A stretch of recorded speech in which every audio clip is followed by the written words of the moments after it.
What's going on, everybody? Dylan here from Cardinal Health at the Mansfield, Massachusetts site. Today's video is going to be a little bit different. We're just going to be talking about the different types of muscle contractions. So the first contraction is called the concentric contraction, which most of you are probably more familiar with. It involves shortening the muscle, which generates force.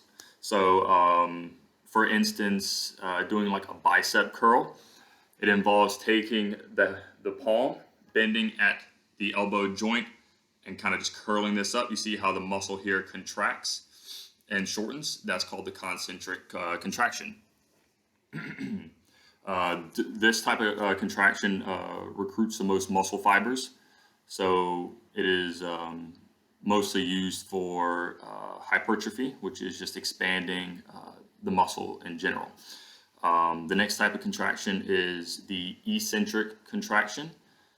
If we want to take the same kind of example that we did previously, so an eccentric contraction involves elongating the muscle during a contraction. So if you're starting at the top of the concentric contraction, and as you release back out slowly, notice how the muscle elongates here. That is the type of contraction known as eccentric. And at this point, that is where you are the most strongest. However, you don't recruit as many muscle fibers.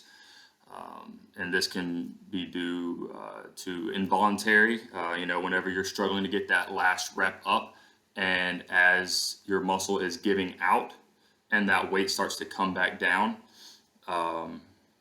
you have your eccentric contraction there, as well as if you're doing, say, tempo sets. And so you're doing like a 1 second curl coming up and then a 3 second curl let down. They found that to be the best way to increase muscular strength, opposed to just doing concentric alone and then just kind of dropping it at the bottom.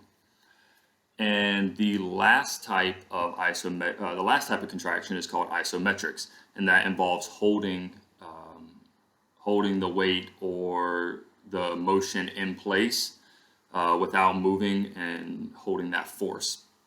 So going back to that last example, doing the bicep curl. So as you're coming down, if you were just to hold it midway through the top and the bottom position, to hold it here while that force is still pushing down, that would be the isometric contraction.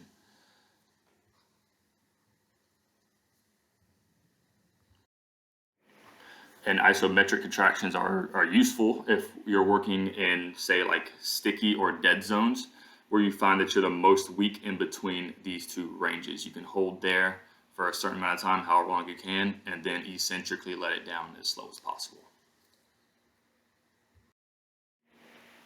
So another example of kind of all three in a different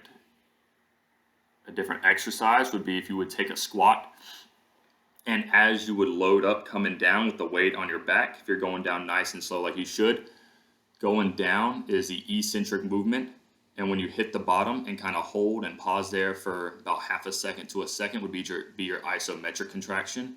And then as you drive those legs and shoot those hips straight up, that would be your concentric contraction.